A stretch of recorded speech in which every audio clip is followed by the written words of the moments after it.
Hi, everyone. Thank you for listening to our show. This is the I Am Real Estate Show with Sandra and Raymond. And today we have our guest host, Danielle Johnson. And we want to thank you guys for being with us today. We really appreciate it. Today we're going to talk about a little bit about home inspections and give some little tips and insight with our resident master inspector, Michael Oakland from Horizon Inspections. How you doing, Mike? Good, man.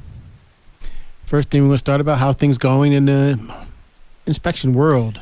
Oh my gosh, it's like crazy. Like last week, I practically had to clone myself. It was so busy. Mm-hmm. This week is like the sound of crickets, man. It's weird. Feast or famine. It's just a weird market. That is true. I have to say, this is a strange market that we're in. I found myself doing a multiple counter offer this week, and it's like, that's been a while since I've done a multiple counter offer. So, yeah. That's crazy town. Yeah. But it just shows that the market is moving, I think, in an upward trajectory. Yeah, I think buyers are coming off the fence. I think people are seeing some hope. They're like, wow, the sellers aren't holding all the aces in the deck anymore. Let's go buy a house. And I think buyers know what's valuable in having an inspector there and what they need to having their asset inspected before they go and make a big decision. Yeah. This morning's appointment was really just a follow-up for a leaking skylight. Infrared saw a bunch of moisture. So that was like, let's make sure they fixed it right. I was like, okay. So yeah. Did they fix it right? They did, actually. They did a great job. Yeah. But yeah, it was night and day. It was. Like the photos that went into the report, infrared photos showed really significant and obvious leak that was kind of this odd shaped cold spot, cold anomaly. Got up there, with the moisture meter, verified that it was wet. And then today's follow-up, it's like, this is like a month later. Yeah. I'm like, we just had a bunch of snow sitting on the roof. Yes. So it's like perfect moment to look and dry as a bone. Yeah, pretty boring. That's awesome. We like boring in real estate. Oh yeah, boring is great. Boring is great. So was that located doing your roof inspection as part of your inspection portion, or was that part of their roof inspection? They just asked you to come out and verify? That one was, I think the actual defect was flagged in the report in the roof section, around the skylight section. In your report or in the roof section? Or in the roof I didn't actually see the roof report from a separate from your inspection. Yeah. Okay. And honestly, in that particular case, there's no way a roofer could have caught this leak, a skylight leak. Okay. It was there. The paint at the ceiling and above the kitchen was perfectly flat. There was no distaining. There was no. It was relatively recent. So. Yeah, I think the whole point I was trying to get is that people need to understand how important it is to have a home inspector. You inspect the roof, you inspect the AC, the HVAC. You're inspecting the foundation. Sometimes you look at a lot of things that they don't realize unless they look at that report and see how thorough your report is when you finally get it to them. Yeah, I mean, and just read the whole report.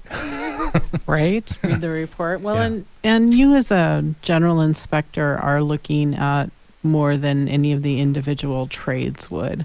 So in this case, you mentioned you wouldn't have seen it from the roof. No. You'd have seen the kind of the janky job that they did trying to repair the skylight, but you wouldn't have known if it was actually leaking or not. Right. But at the time that we did the inspection, it had rained like the night before. Ideal situation to catch a leak in the act of leaking. Mm-hmm. And the infrared, kind of like cheating, it just saw it. I mean, it was super, super obvious. I mean, it just was obvious. It was obvious to the infrared, but not obvious to the naked eye. Okay. Well, this is why, again, it's important. So you as kind of a generalist are looking at things a little bit differently than the specialist is. Yeah. And you also get access to the inside of the home, and our roofers don't always have access to the inside. That's so true. And that's so true. I would go to bat to defend a roofer who misses a leak like 9 times out of 10. Mm-hmm. Because half the time that I see a leak, like I saw a leak that the roof inspection had just been done by a specialist. From the surface, everything looked copacetic. Mm-hmm. When I get in the attic, I did a quick scan with the infrared, and I saw a leak below a flashing, like a valley flashing. And even with my light on it, I still couldn't see it, but the infrared could see the fact that it was cold. There was a water spot there. I'm like, whoa. And so I looked at that, and I got a Jackie Chan my way through the attic to get closer. I'm like, that's an actual leak. Wow. There's no way you could have seen that from above. I mean, unless you have X-ray vision. I mean, but I don't think Superman is in the home inspection business. It'd be nice. I'm going to throw a GoPro on before you Jackie Chan one of those ones and just show us what the life of a home inspector is really I like. should totally do that. Yeah, well, we were before the show. We were talking about like blogging and doing the. Yeah. I should literally take my camera with me into the attic or under a house in crawl space and show like this is how ugly it can get. This is what we do, just for grins. People might actually like go like, man, I need to tip my home inspector. Come buy him a beer afterward. He did what? He only charged me what? Yeah, I said once I never wanted to know what was underneath anyone's house, and the inspector said to me, "You don't want to know what's under the kitchen sink or the bathroom sink. That's what you really don't want to know." Yeah, all the zombies are under the house. Yeah, this is gross. But they're slow zombies. Yeah. Fortunately, we're mostly slab on grade here, so you don't have to climb under a lot of houses. Yeah, tomorrow's inspection is a manufactured home, so You'll it's going to be. I'm going to be crawling. That one. I'm going to do the army crawl. You think so? Even on the east, even in downtown, you're not going. There's some of the older homes will have a crawl space. Yeah, I did live in a house when I was attending the U of A that had a big space under the house. And we had a big opening in our floor where we could go and crawl down underneath. Oh, yeah. And I mean, you could stand up there. You could walk around down there. Wow. There was a whole big space. And finish the story. Somebody went down there and found what? Well, it smelled really someone skunky was for some definitely reason. staying under there at one point. There were spoons and bowls and different things. Someone had been possibly living under there for a while. As long as there's no bodies. So the access wasn't only from inside the house. There was access from outside the house too. Yeah. Can you imagine you're in college and you find someone's been kind of hanging out underneath your house? It was kind of a It made a really nice story at our Halloween party though. It did kind of take the little spooky factor up a bit for us. Yeah, I think the craziest thing I've seen under a house live was a sea otter. What? Yeah, I thought it was a demon. It growled like and just nasty guttural growl. This was not in Tucson. No, this is in Washington State. No. They don't have me here, man. They don't have sea otters in Arizona, Ray. The zoo.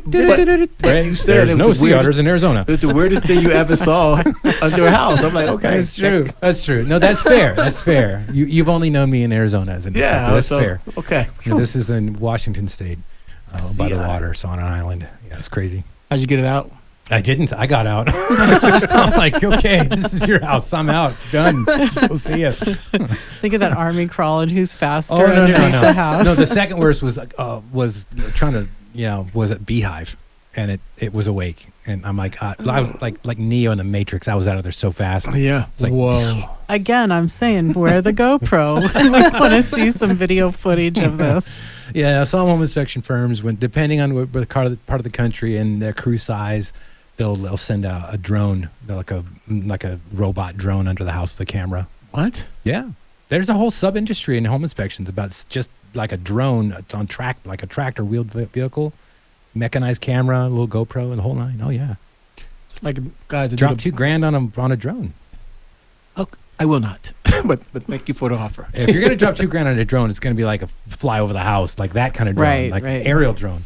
Especially in Tucson. We're headed to the break. We're here with Michael Oakland of Horizon Inspection. Thanks for spending some part of your afternoon with us today. You're listening to the I Am Real Estate Show on 10:30 a.m. The Voice.